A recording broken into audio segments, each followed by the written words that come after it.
Kenapa saya tidak mengajarkan terorisme kepada anak-anak saya, tidak mengajarkan kebencian waktu itu? La ilaha illallah Muhammadun Rasulullah alaihi salatullah wa alihi wal ahibba.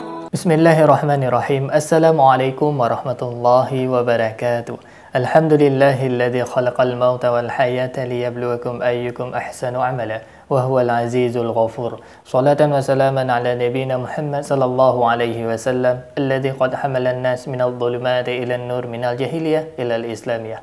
Alhamdulillah sahabat, Allah masih mengizinkan kita untuk berjumpa kembali pada kesempatan yang sangat berbahagia ini.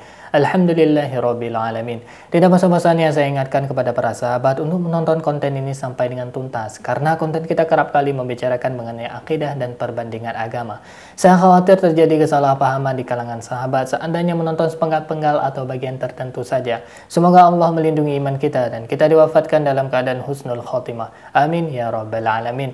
Terus dukung channel dakwah ini dengan cara klik tombol subscribe, like, komen, dan share. Dengan cara mensubscribe, dengan cara like, dengan cara men-share, sahabat sudah ambil bagian dalam membentengi umat dari pemurtadan. Semoga Allah membalas kebaikan sahabat bagi yang sudah subscribe dengan balasan kebaikan berlipat ganda. Amin ya rabbal alamin. Baik sahabat, konten kita pada kesempatan kali ini kita akan menyaksikan sahabat dengan cara bersama-sama dalam tempo sesingkat-singkatnya mengenai jawaban dari pertanyaan yang sebelumnya saya sudah pernah posting, yaitu mengenai pertanyaan dari anak seorang pendeta Saifuddin, yaitu Ustadz Saddam Hussein, yang mempertanyakan kalau misalkan teroris itu memang ada diajarkan dalam Al-Quran, memang ada diajarkan dalam agama Islam, maka kenapa pendeta Saifuddin itu tidak pernah mengajarkan anak-anaknya untuk menjadi teroris, untuk menjadi orang yang membenci kalangan non-muslim? Oleh karena itu tidak perlu melama-lama, langsung saja kita melihat cuplikan jawaban dari pendeta Saifuddin untuk anaknya, yaitu Ustadz Saddam Hussein. Baik sahabat, ini dia cuplikan videonya. Kenapa saya tidak mengajarkan terorisme kepada anak-anak saya, tidak mengajarkan kebencian waktu itu? Ya, kamu masih kecil. Saddam Hussein baru kelas 6 SD, Bang Piki baru kelas 3 SMP. David masih SD di Zaitun. Itu sebabnya saya tidak mengajarkannya, tetapi guru-guru itu saya ajarkan. Apa yang menjadi bagian dari Al-Quran itu saya ajarkan dan tidak ada saya sembunyikan. Nah sekarang, apa yang terjadi dengan anggota-anggota dan bawahan Abimu, begitu Abimu keluar dari Zaitun, langsung 85 guru-guru ikut keluar dari Zaitun. Dan kalian tahu sendiri bagaimana kalian juga pindah dari Indramayu ke Jakarta. Kita pindah, saya boyong semua anak-anak saya untuk tinggal di Jakarta, karena saya sudah tidak kuat lagi berbohong dengan keadaan ajaran yang begitu memaksa saya untuk melakukan kekerasan. Dan akhirnya saya tidak tahan lagi untuk menjadi orang Islam. Satu-satunya saya harus menjadi orang Kristen, karena Kristen adalah yang paling menderita dari seluruh agama ini, dari ancaman-ancaman Bang Mamat. Itu ancaman Bang Mamat itu mengerikan semua. Itulah sebabnya saya tinggalkan Islam itu. Jadi kamu harus tahu itu, nak. Kamu harus paham kenapa saya meninggalkan Zaitun itu. Dan kamulah yang, Saddam Hussein lah yang paling tahu awal mula saya masuk Kristen. Dan kamu sampai nangis-nangis ketika di Surabaya itu, kenapa Abi masuk Kristen? Saya bilang Al-Quran tidak mampu untuk dijadikan pedoman di dalam membangun sebuah bangsa. Saya harus memerlukan sebuah pedoman, yaitu firman dari pencipta langit dan bumi, untuk membangun Indonesia ke depan. Satu-satunya cara saya harus masuk Kristen. Kamu bilang kepada saya, Abi kan orang pintar, kenapa nggak kembali ke Bima saja untuk menjadi pimpinan Muhammadiyah di Bima? Itu Bima itu terlalu kecil bagi bapakmu ini. bapakmu harus tinggal di ibu kota, harus besar di ibu kota dan membesarkan kalian itu di ibu kota, bukan di Kabupaten Bima. Itu daerah yang susah dan minus, kabupaten paling minus di NTB ya Bima itu. Dalam hal apa saja, sehingga saya harus meninggalkan Islam itu dan tidak memilih kota Bima sebagai tempat untuk membesarkan Islam. Karena saya harus mengambil satu keputusan, tinggalkan Islam dan meninggikan firman Tuhan, yaitu Alkitab yang mengajarkan hidup, toleransi, dan damai. Ya, tentang Al-Quran sudah berkali-kali saya jelasin. Saya nggak mungkin bertahan di dalam ajaran Islam. Saya harus meninggalkan ajaran Islam itu dan saya harus menjadi pejuang minoritas ini. Di mana orang-orang Kristen di gerejanya ditutup, gerejanya dibakar, pendetanya dimusuhin. Nah sampai sekarang ini kamu nggak melihat, nggak nonton nggak? Berita-berita misalnya Andi Simon di Kalimantan Timur saja sana. Pelayanannya dihentikan oleh kadrun-kadrun itu, oleh orang-orang yang tidak berbudaya dan tidak punya hati nurani itu. Kamu mestinya tahu, nak. Nonton dong. Yang diperjuangkan Abi kamu ini keadilan, kebenaran. Hidup di dalam kebenaran, tegakkan keadilan. Itu perintah Tuhan. Al-Quran juga memerintahkan itu, tetapi Al-Quran mengajarkan juga memusuhi orang lain yang non-muslim. Dimusuhin semuanya. Jadi itu, nak. Kamu harus jangan salah sangka, nak. Apalagi 300 ayat ini harus dibongkar, ayat-ayat kekerasan. Dan itulah yang menjadikan mereka-mereka itu membenci kekristenan, membenci minoritas, nggak suka. Nah, apa salah mereka? Sekarang apa salahnya orang gereja?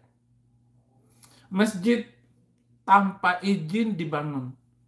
Gereja harus dibuatkan SKB 3 menteri untuk boleh sebuah gereja itu. Harus begini, harus begini, begini.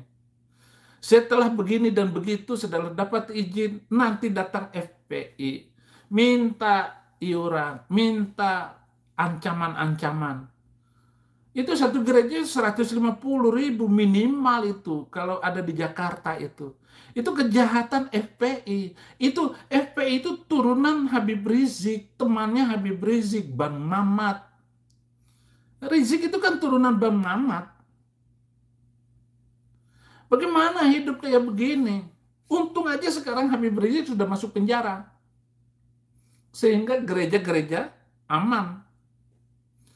Nggak ada FPI, ada FBR. Forum Betawi Rempuk. Itu semua ngancam dan ngambil duit kepada gereja-gereja yang ada di seluruh Jakarta, Bekasi, Bogor, dan Tangerang. Ini kan kejahatan, nak. Kamu nggak tahu itu, nggak tahu. Dan saya harus ngomong. Kenapa mereka membenci Ahok? Karena Ahok itu tegas. Jangan ada itu FPI, jangan ada itu FBR. Organisasi preman kayak begitu. Nah ini yang saya lawan. Jadi bukan saja itu, tetapi bagaimana menegakkan kehidupan yang benar. Baik sahabat, kita sudah dengarkan jawaban dari Pendeta Saifuddin Ibrahim ya kepada anaknya, yaitu Ustadz Saddam Hussein.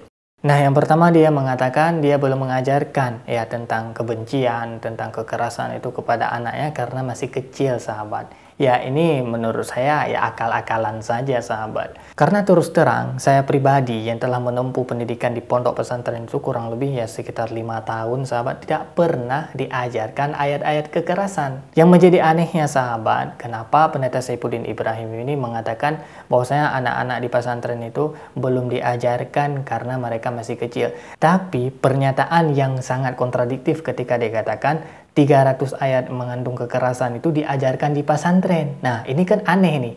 Satu statement beliau mengatakan bahwasanya belum diajarkan ayat kekerasan itu di pesantren karena masih kecil. Tapi satu statement yang lagi mengatakan bahwasanya ya ayat 300 ayat yang kekerasan itu diajarkan di pondok pesantren. Ini kan sangat kontradiktif, yang cukup aneh. Malah beliau mengatakan kepada guru-guru yang diajarkan ayat kekerasan itu, tapi bukan kepada para muridnya atau para santrinya. Ini kan aneh kalau kita pikir dengan akal sehat, antara satu pernyataan dengan pernyataan yang lainnya.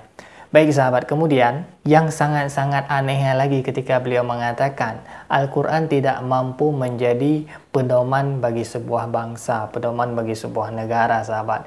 Padahal faktanya Pancasila itu disusun atas dasar syariat Islam seperti ketuhanan yang Maha Esa. Nah, ketuhanan yang Maha Esa itu mencerminkan ya tauhid, yaitu cuma memiliki satu Tuhan yang tidak ada duanya, tidak ada yang lainnya sahabat. Bagaimana mungkin ya Pendeta Saifuddin ini mampu memahami Al-Quran tentang Pancasila saja, tentang kemerdekaan saja dia tidak bisa memahami karena minimnya literatur yang dia baca, yang dia pahami sahabat. Dan sangat banyak para ulama yang memperjuangkan kemerdekaan. Anda bisa teliti, Anda bisa searching pernyataan yang saya ucapkan saat ini sahabat.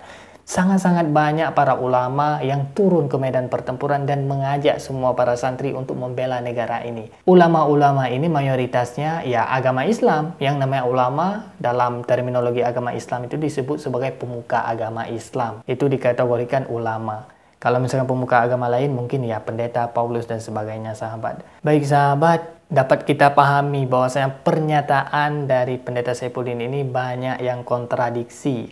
Kemudian sahabat, andai kata benar bom bunuh diri itu diajarkan dalam Al-Quran, andai kata syariat Islam itu mengajarkan kebencian kepada yang berbeda keyakinan, tentu kita tidak bisa menjumpai seorang habaib bersahabat dengan pendeta. Ini sahabat bisa cari tahu ya, antara Habib Ja'far itu bersahabat dengan pendeta Yeri. Sahabat bisa cari tahu ya, sekarang sangat mudah untuk cari tahu persahabatan Habib Ja'far dengan pendeta Yeri.